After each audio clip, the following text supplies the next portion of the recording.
C'est le temps qu'ils ont gardé Michel Thomas en cage pour quelque chose qu'il n'avait jamais fait. Aucun cours de gestion de la colère n'a aidé. Aucune prière d'aumônier n'a été assez douce. Aucun regard fixé sur un plafond de béton à 2 heures du matin n'a atténué la douleur de la trahison. Mais aujourd'hui, la cage s'ouvre. Et l'homme qui sort du centre pénitentiaire de Fleury-Mérogis n'est plus le même que celui qui y est entré. Cet homme-là savait pardonner. Celui-ci non. Bienvenue sur la chaîne. Prenez de quoi grignoter, installez-vous confortablement et rappelez-vous les gens dans ces histoires ont eu toutes les chances de bien agir. Ils ont simplement choisi de faire autrement. N'oubliez pas de laisser un commentaire et de vous abonner, vous allez adorer ce qui va suivre. Le matin du 14 mars 2024 a commencé comme la plupart des jours marquants de ma vie mâle. Le néon au-dessus de ma couchette vacillait depuis 3 jours, et le surveillant pénitentiaire chargé de mon dossier de sortie, un homme massif avec une tache de moutarde sur son col, à 6 heures du matin bougeait, comme s'il était payé à l'heure et qu'il avait déjà fait ses heures supplémentaires. Thomas Michel, 47 ans, levait d'écrou aujourd'hui. Il n'a pas levé les yeux de son registre. « C'est moi », ai-je dit, à moins que quelqu'un d'autre ne veuille la place. Il n'a pas ri. Personne ne rit à Fleury avant 8 heures. Ils m'ont rendu un sac en papier contenant mon portefeuille, mon alliance. Mon alliance que je portais toujours par habitude et par entêtement, et quelque chose que je refusais de nommer 60 € en liquide, et un t-shirt gris que je ne reconnaissais pas. J'ai tout mis dans mes poches, sauf le t-shirt.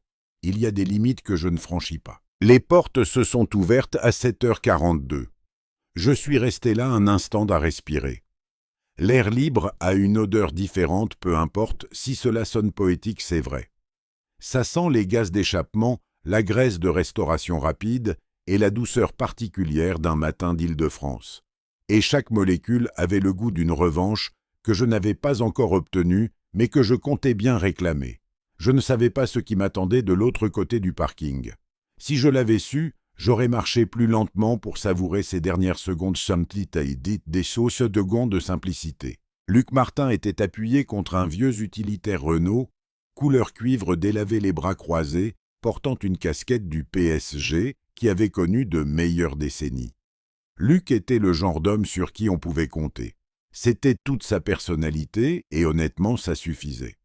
Nous étions amis depuis 1987 à l'époque, où nous étions tous les deux des électriciens fauchés travaillant sur les mêmes chantiers de Saint-Denis. Maintenant, vous devez comprendre quelque chose à propos de Luc Martin. Cet homme ne m'avait appelé Michel que 2 fois en 37 ans, une fois à l'enterrement de ma mère et une fois quand il a cru que je faisais une crise cardiaque sur un chantier en 1999. À tout autre moment de notre amitié, j'étais Mich, juste Mich. Peu importait que nous soyons à l'église, au tribunal ou devant une prison fédérale. Pour Luc Martin, j'étais toujours Mich, et cette seule syllabe portait plus de chaleur que ce que la plupart des gens mettent dans un paragraphe entier. Il n'a rien dit quand je me suis avancé vers lui, il a juste décroisé les bras et m'a tendu la main. Nous nous sommes serré la main, puis il m'a attiré contre lui. « Tu as une mine affreuse », a-t-il dit en me frappant fort dans le dos. « J'ai passé 2 ans à Fleury, Luc. » « Et c'est vrai ?» Il s'est reculé et m'a regardé avec son visage sérieux et franc. « Tu as faim, Mich. » Nous sommes montés dans le fourgon. Il y avait un sac en papier d'une boulangerie sur le siège arrière et un grand café noir dans le porte-gobelet avec mon nom écrit au feutre pas imprimé, écrit à la main « Mich » en majuscule, comme s'il l'avait écrit 100 fois auparavant et l'écrirait 100 fois encore. Ça a failli me briser plus que tout ce qui s'était passé derrière ces murs. Je l'ai pris, je l'ai tenu à 2 mains et je n'ai pas dit un mot pendant 1 minute entière. Luc a laissé le silence s'installer. C'était une autre de ses qualités, il ne comblait jamais le silence avec du bruit juste pour se rassurer. Il conduisait une main sur le volant, laissant le temps faire son œuvre. « Benoît m'a appelé », a-t-il dit prudemment, les yeux fixés sur l'autoroute A6 qui s'étirait devant nous. Le nom était là suspendu entre nous, comme une allumette allumée. Quand ma voix fut stable, je m'étais entraîné, j'ai demandé « Hier ». Il voulait savoir s'il savait à quelle heure tu sortais. Luc m'a jeté un regard de côté. Je lui ai dit que je n'en savais rien. Mais tu le savais. Je le savais. Il a hoché la tête. Mais je lui ai dit que non. J'ai regardé par la fenêtre le paysage plat qui défilait les stations-service et cette sorte de zone industrielle qui entoure la prison. 24 mois et mon propre fils n'avait pas pu faire les 40 minutes de route depuis Paris lui-même. Il avait préféré passer par mon meilleur ami. Il a dit autre chose, ai-je demandé. Luc est resté silencieux un peu trop longtemps. Luc, il est dans le pétrin Mich. Il a expiré lentement. Du vrai pétrin. Le business a coulé. Les bureaux à la Défense, toute la société de promotion immobilière, a été mise en liquidation en novembre. Il a perdu la villa à Neuilly en janvier. Élise l'a quitté vers Noël d'après ce que j'ai entendu. Il a marqué une pause. Il loge dans une petite location à Grigny, le quartier bas de gamme. Puis ça, tant mieux, a dit la partie de moi dont je n'étais pas fier. Je ne l'ai pas dit tout haut. Je n'en étais pas encore là. Qu'est-ce qu'il me veut, Luc ? Luc a tendu la main vers le siège arrière, gardant les yeux sur la route, et a déposé une enveloppe Kraft sur mes genoux épaisses, format A4. Mon nom était écrit sur le devant d'une écriture que j'ai reconnue immédiatement, cette cursive délibérée, légèrement surcorrigée d'un homme qui avait appris à écrire de la main gauche après s'être cassé le poignet droit à 14 ans. L'écriture de Benoît. Je l'ai fixée. « Il a envoyé ça chez moi il y a 3 semaines, a dit Luc. Il m'a demandé de te le donner aujourd'hui, dès la sortie. Et mon chebaï m'a stiboqué de chez ton. Je ne l'ai pas ouverte, pas encore. Je l'ai posée sur le tableau de bord et j'ai mangé mon sandwich en silence, en regardant défiler le bitume, repensant à la dernière fois où j'avais vu le visage de mon fils dans un tribunal de Paris, me regardant partir avec les menottes.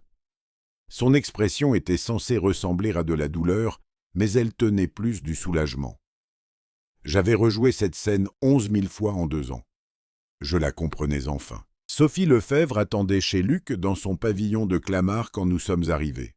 Sophie était la voisine de Luc depuis 15 ans et plus importante encore, clerc de notaire dans un cabinet du centre de Paris avec un esprit vif et aucune patience pour les bêtises.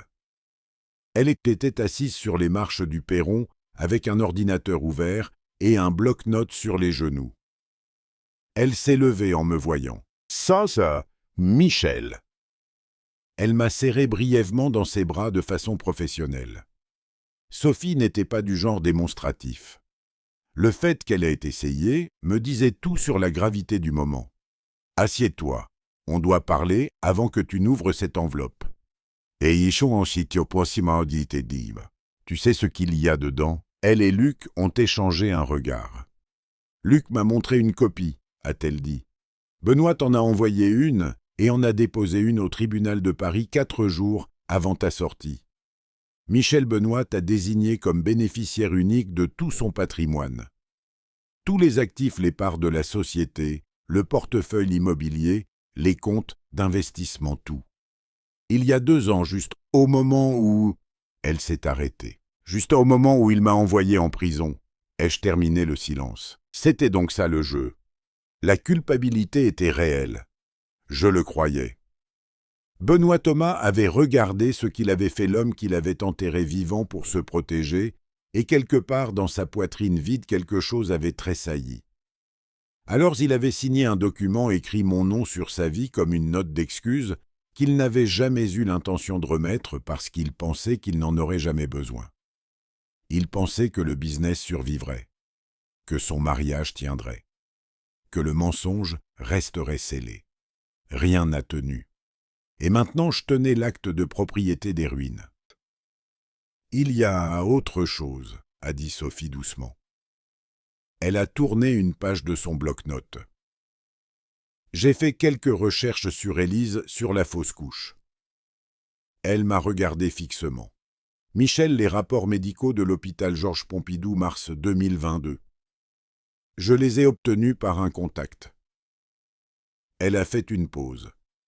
L'obstétricienne a noté un stress aigu et un traumatisme physique compatible avec une chute. Il y avait aussi des traces de « elle a jeté un regard à Luc ». « Dis-le Sophie », ai-je ordonné. « A de la cocaïne dans le sang d'Élise. Exposition indirecte. » Les notes suggèrent la présence d'un consommateur dans son environnement immédiat. Elle a fermé lentement l'ordinateur. Ce n'était pas toi, Michel. Ça n'a jamais été toi. Et quelque part dans sa location à Grigny-Benoît, Thomas sait exactement à qui la faute. Luc n'avait pas dit un mot. Je l'ai regardé. Il fixait le sol, la mâchoire serrée, faisant tourner sa casquette entre ses mains comme il le faisait quand il retenait quelque chose qu'il n'osait pas dire tout haut. « Luc » ai-je dit. Il a levé les yeux. « Dis-le. »« 500 dit-il. Je... » Il a commencé, s'est arrêté, puis a repris. « Je t'ai regardé partir, Mich. J'étais dans ce tribunal, et j'ai vu ton propre fils te pointer du doigt, et je n'ai rien. » Sa voix s'est étranglée. J'aurais dû creuser davantage avant le verdict.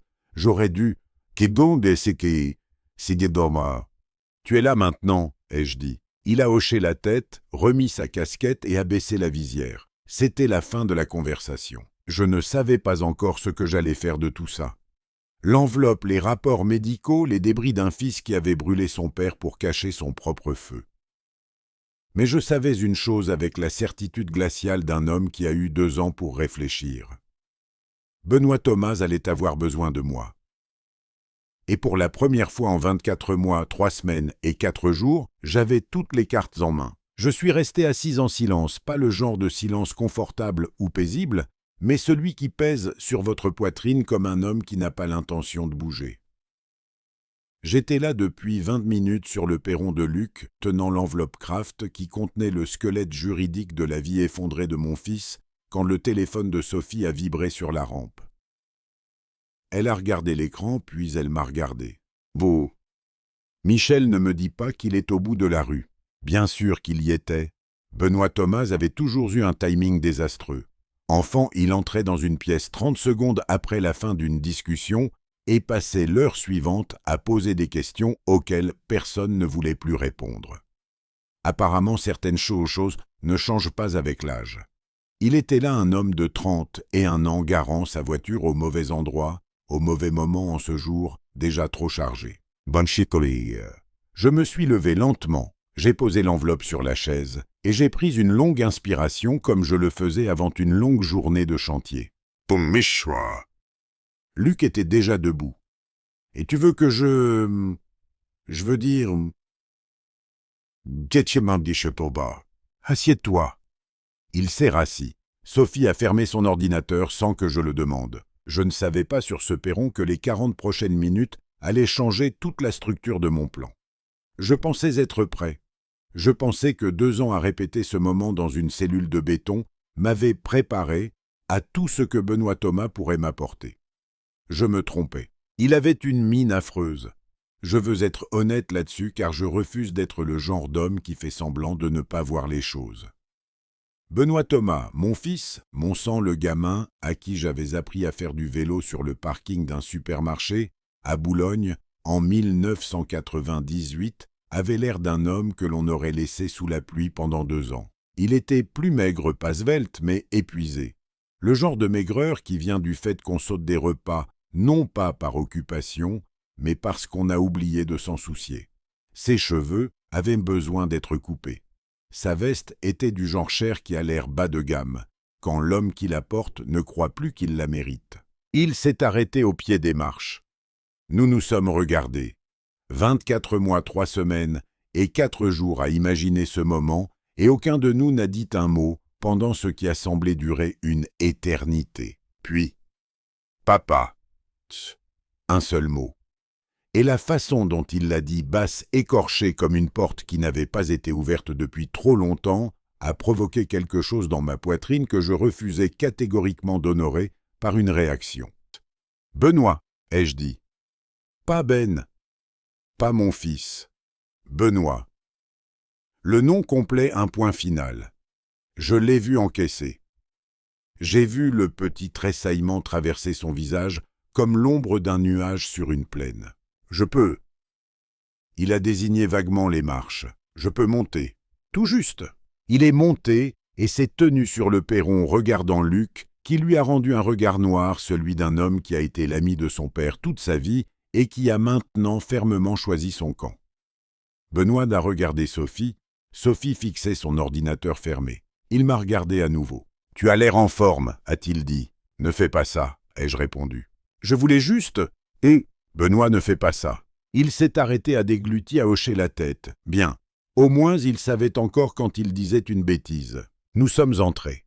Le salon de Luc était le même des meubles dépareillés, un écran plat trop grand pour le mur et un plaid aux couleurs de son équipe de foot sur le bras du canapé depuis 2015. Sophie s'est assise dans le fauteuil près de la fenêtre avec son bloc-notes. Luc se tenait dans l'embrasure de la cuisine, les bras croisés, avec un regard qui signifiait qu'il resterait là, qu'on l'y invite ou non. Benoît s'est assis sur le bord du canapé, comme s'il craignait qu'il ne l'engloutisse. Je me suis assise en face de lui sur la chaise en bois. Je ne me suis pas installé confortablement. Je voulais qu'il ressente chaque centimètre de la distance qui nous séparait. « Tu as reçu mon enveloppe ?» a-t-il demandé. Je l'ai reçue. « Ben, c'était un ténoïdi. Alors tu sais, je sais ce qu'il y a dedans. »« Oui ?» J'ai croisé les doigts sur mon genou. « Ce que je ne sais pas, c'est pourquoi. » Il s'est frotté le visage des deux mains. « Papa, un tomboli. Papa, ma, pourquoi Benoît ?» Le silence était total. Dehors, une tondeuse s'est mise en marche quelque part dans la rue, bourdonnant agréablement, totalement indifférente à l'implosion qui se jouait dans cette maison. « J'ai paniqué » a-t-il fini par dire. « Il y a 2 ans, quand tout a commencé à s'effondrer, avec la boîte, j'ai paniqué. Et je me suis dit que s'il m'arrivait quelque chose, si tout s'écroulait, tu aurais au moins... » Il s'est arrêté. Je pensais que c'était la bonne chose à faire. « Comme ça a-t-il commencé. Tu pensais que me nommer bénéficiaire d'un patrimoine bâti sur un mensonge était la bonne chose à faire. » Il a sursauté violemment. « Bien, j'ai besoin de ton aide, papa. » Il parlait au sol. « Le patrimoine, ce qu'il en reste. Il y a des créanciers. 3 d'entre eux menacent Tétos de nous poursuivre. Si tu me signes les actes de propriété restants, je peux les utiliser comme levier pour négocier un accord et tenter de restructurer. Alors c'est pour ça que tu es là, ai-je dit doucement d'une voix dangereusement calme. Tu as conduit jusqu'ici chez l'homme à qui tu n'as pas parlé depuis 2 ans le jour même où je sors de la prison, où tu m'as envoyé pour me demander de signer un papier. Papa, je n'ai pas fini. Je me suis penché en avant. Tu m'as piégé, Benoît. Tu t'es tenu devant un juge à Paris, tu m'as pointé du doigt, et tu as dit à 12 jurés que j'étais responsable de la perte du bébé d'Élise. Tu m'as regardé dans les yeux et tu as menti. Ils t'ont cru, et je suis allé à Fleury. J'ai marqué une pause. Alors, avant de dire un mot de plus sur des propriétés ou des créanciers, je veux que tu comprennes une chose, je sais tout, absolument tout. Et Dieu merci qu'il ne m'a merci, monsieur. Le sang a quitté son visage comme si on avait débranché une prise. Qu'est-ce que tu veux dire par tu sais? Hôpital Georges Pompidou, a dit Sophie depuis son fauteuil sans lever les yeux. Mars 2022, rapport de l'obstétricienne d'Élise. Exposition indirecte à la cocaïne. Traumatisme physique, aigu compatible avec une chute au domicile. Elle a tourné la page. La chute qui a causé la fausse couche. La cocaïne dans l'air que personne n'a mentionné au tribunal. La bouche de Benoît s'est ouverte fermée puis rouverte. Aucun son n'est sorti. J'avais imaginé ce moment tant de fois, le moment où il comprendrait que les murs s'écroulaient. Dans mon imagination, je me sentais triomphant, juste parfois même satisfait. Ce que je ressentais réellement en regardant mon fils s'effondrer les mains tremblantes sur les genoux était bien plus complexe et épuisant que le triomphe. Mais je ne lui ai pas montré. « Tiens, papa, je... » Sa voix s'est brisée. C'était... Élise et moi, on n'allait pas bien. Je consommais. Je ne voulais pas que tout ça... Mais c'est arrivé, ai-je dit. Et au lieu de prendre tes responsabilités, tu m'as jeté en pâture. J'avais peur. Moi aussi. Ma voix était parfaitement calme. J'ai eu peur chaque jour pendant 700 et quelques jours dans une cellule de Fleury-Mérogis. Mais je suis là, kid. Je me suis adossé, restant toujours debout. Peut-être qu'il n'avait plus d'énergie. Peut-être qu'une partie de lui comprenait qu'il n'avait plus le droit de gérer sa propre dignité dans cette pièce aujourd'hui. Luc dans l'embrasure a fait un bruit de gorge. Je ne l'ai pas regardé. Je savais que si je regardais Luc à ce moment-là, je verrais quelque chose qui m'adoucirait, et je ne pouvais pas me le permettre. Pas encore. Je ne signerai rien aujourd'hui, ai-je déclaré. Benoît a levé les yeux. Je ne dis pas jamais. Je dis pas aujourd'hui. Je dis pas aujourd'hui. Pas comme ça. Je me suis levé, ce qui a mis fin à la conversation en ce qui me concernait. Mais tu vas laisser tes coordonnées à Sophie. Tu vas retourner à Grigny, ou peu importe où tu dors, et tu vas attendre. Attendre quoi?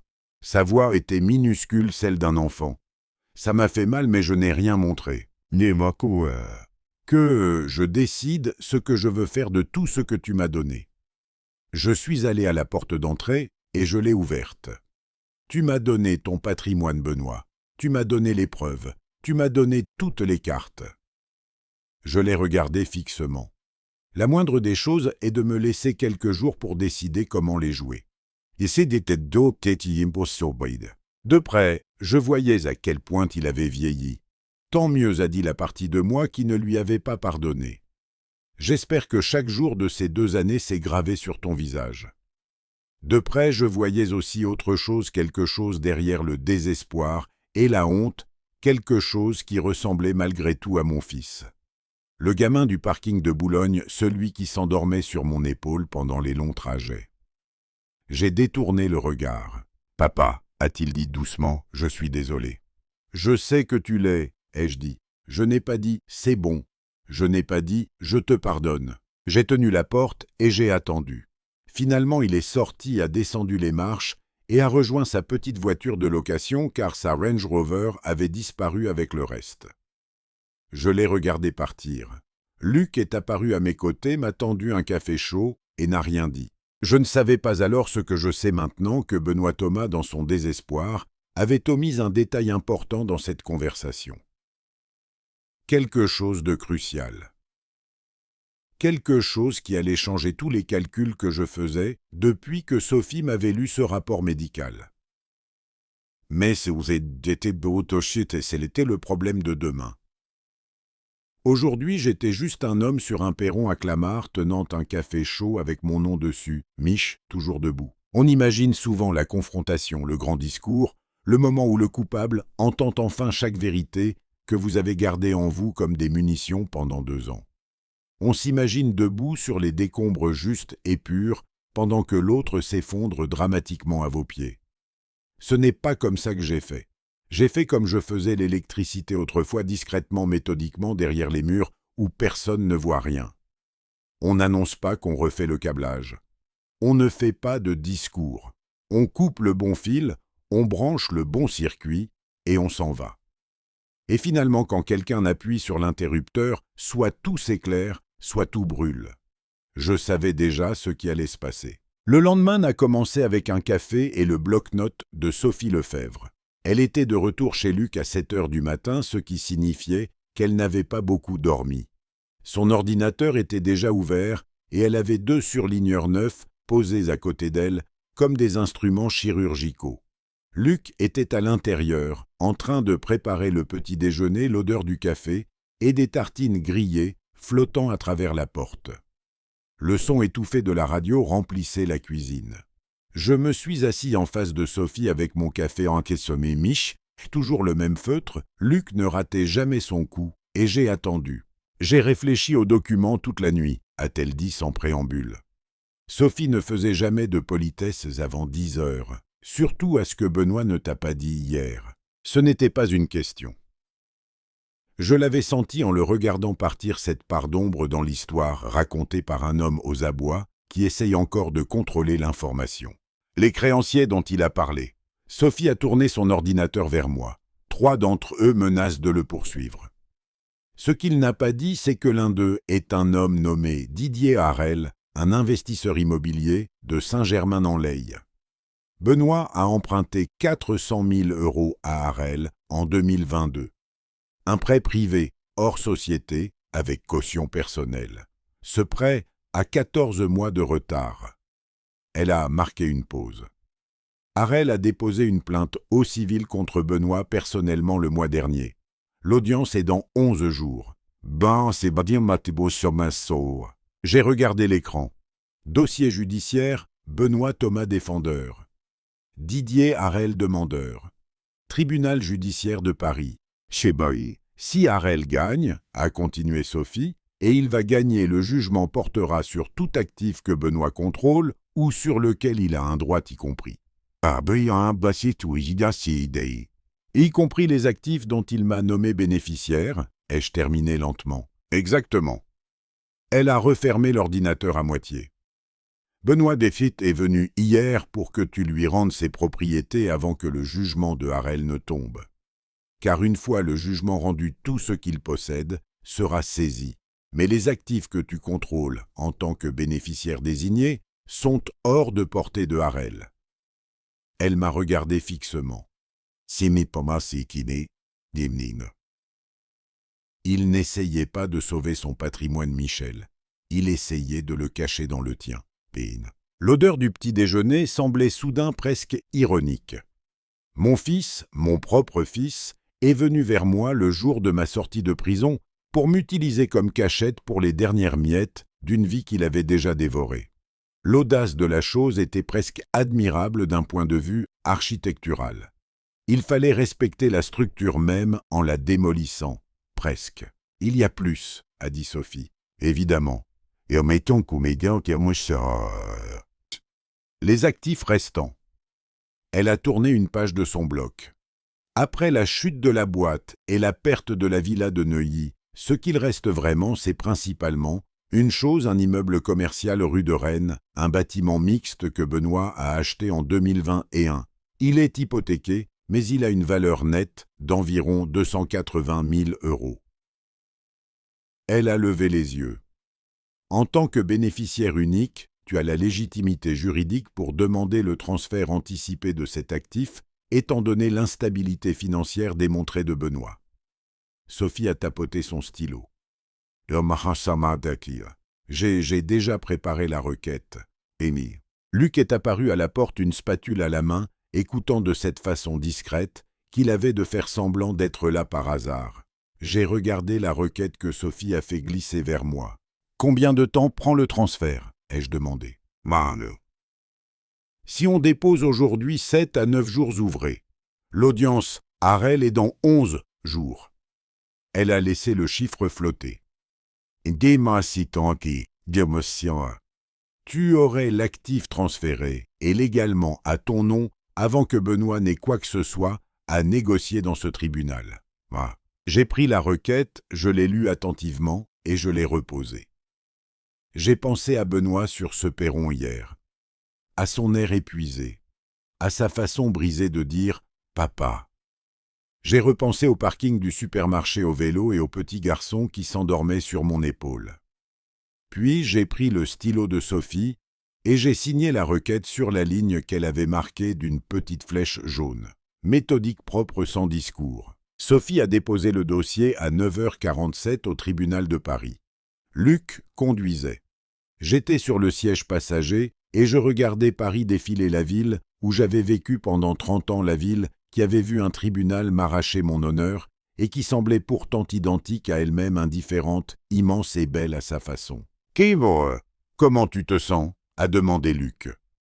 Parce que Luc Martin posait ce genre de questions sans jamais s'en excuser. « J'ai faim » ai-je répondu. Il a ri d'un rire bref et sincère. Les 9 jours suivants furent calmes.